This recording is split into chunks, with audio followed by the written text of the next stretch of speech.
अगर मुसलमानों पर जुल्म सितम हो रहा है, उनके ऊपर कोई ज़्यादती हो रही है और इसके बारे में जमीयत उलमा हिंद की तरफ से अगर कोई आलिम उलमा और ज़िम्मेदारान आवाज़ उठा रहे हैं, तो इसके बारे में मैं मीडिया में कुछ न्यूज़ देख रहा हूँ, जिन न्यूज़ में हमें पता चल रहा है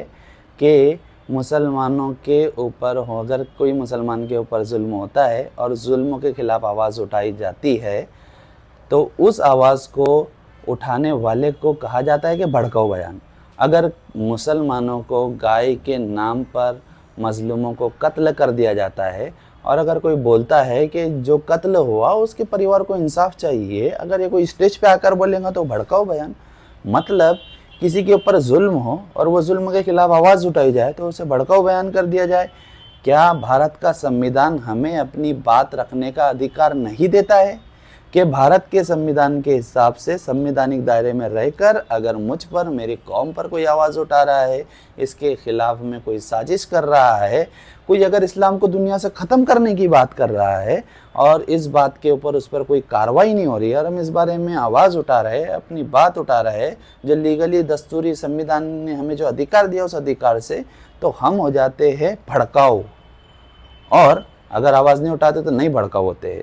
कभी मैंने मीडिया के अंदर नेशनल चैनल के ऊपर ये नहीं देखा कि जो नरसिंहानंद सरस्वती है, आए दिन बोलता है पूरी दुनिया से इस्लाम को ख़त्म कर दो, आए दिन बकवास भाषण करते रहता है, आए दिन बोलते रहता है कभी इस्लाम को ख़त्म करने के, यहाँ तक के देश के राष्ट्रपति, पहले मुस्लिम राष्ट्रपति APJ Abdul Kalam, doctor APJ Abdul Kalam साहब, जिन्होंने इस मुल्क को न्यूक्लियर पावर देने के अंदर एक अहम रोल अदा किया, उन एपीजे अब्दुल कलाम साहब के बारे में भी बातें करता है कि वो देशद्रोही थे, वो अमेरिका में जाते थे, पाकिस्तान से मिली भगत करते थे। इस तरीके से बकवास बातें करने वालों के खिलाफ हम भारत के संविधान को मद्देनज़र रखते हुए हम सवाल करते हैं कि इस जैसे लोगों को कब यूएपीए और आतंकवाद की कलम के अंदर जेल में डाला जाएगा। अगर शर्जील इमाम ने गलत कहा, अगर उमर खालिद ने गलत कहा, अगर गुलफिशा फातिमा ने गलत कहा, तो फिर ये नरसिंहानंद सरस्वती क्या बोल रहा है? उन्होंने सिर्फ एनआरसी के बारे में आवाज़ उठाई थी और वह आवाज़ बेहतरीन थी और उस आवाज़ से वो सिर्फ दस्तूरी जमहूरी दायरे में रहकर अपना हक मांगने की कोशिश कर रहे थे। बाकी पुलिस के पास में जो अदर एविडेंस है उसके बारे में मुझे डिस्कशन नहीं करना है। मेरा सिर्फ ये सवाल है कि नरसिंहानंद, यति नरसिंहानंद, ये जो है आए दिन मुसलमानों के खिलाफ बातें करते रहता है।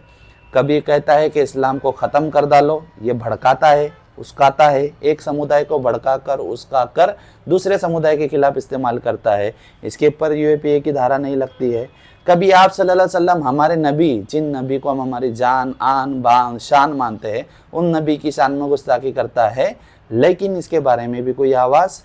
हमारे तरफ से आवाज़ें उठती है, लेकिन वो अरेस्ट होते हुए कम दिखाई देता है, जेल में जाते हुए कम दिखाई देता है। इस जैसे आतंकवादी सोच रखने वाले और मानसिकता वाले इंसान को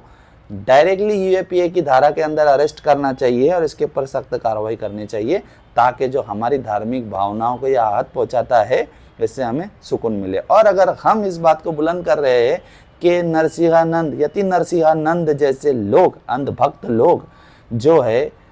एक समुदाय के खिलाफ में बात कर रहे हैं और दूसरे समुदाय को भड़का रहे हैं कि इनको पूरी दुनिया से ख़त्म कर देना चाहिए, एपीजे अब्दुल कलाम के खिलाफ बोला। इसके अलावा इसने मुसलमानों के प्यारे नबी, जिस नबी पर मुसलमानों ने ईमान लाए, इनकी शान में गुस्ताखी करी। तब पुलिस को क्या एविडेंस चाहिए इसको अरेस्ट करने के लिए?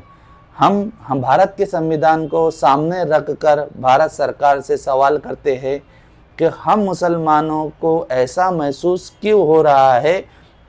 कि शर्जील इमाम, अगर कोई भी घटना घटती है और उस घटना के अंदर नाम मुसलमान का आता है, तो उस नाम की पूरे नेशनल चैनल पर लगी बहस शुरू हो जाती है और मुसलमानों को आतंकवादी बताने की कोशिश की जाती है, जिहादी बताने की कोशिश की जाती है, इशारे इशारों में बात कर दी जाती है। और अगर कोई गैर समुदाय का इंसान पाकिस्तान की जासूसी करते हुए आरएसएस के कुछ एजेंट पकड़े जाते हैं, तो उनके ऊपर क्यों कार्रवाई नहीं होती है? उनके बारे में कार्रवाई तो होती है बाकायदा, लेकिन नेशनल मीडिया में डिस्कशन क्यों नहीं होता है? तो ये सवालात एक हिंदुस्तान के हर एक मुसलमान के दिल में हो सकता है पनप रहे हैं और इसका जवाब हमारे देश की, मुल्क की पुलिस और हमारे देश का कानून और हमारे देश का न्यायालय देगा और सबको इंसाफ मिलेगा। अस्सलाम वालेकुम।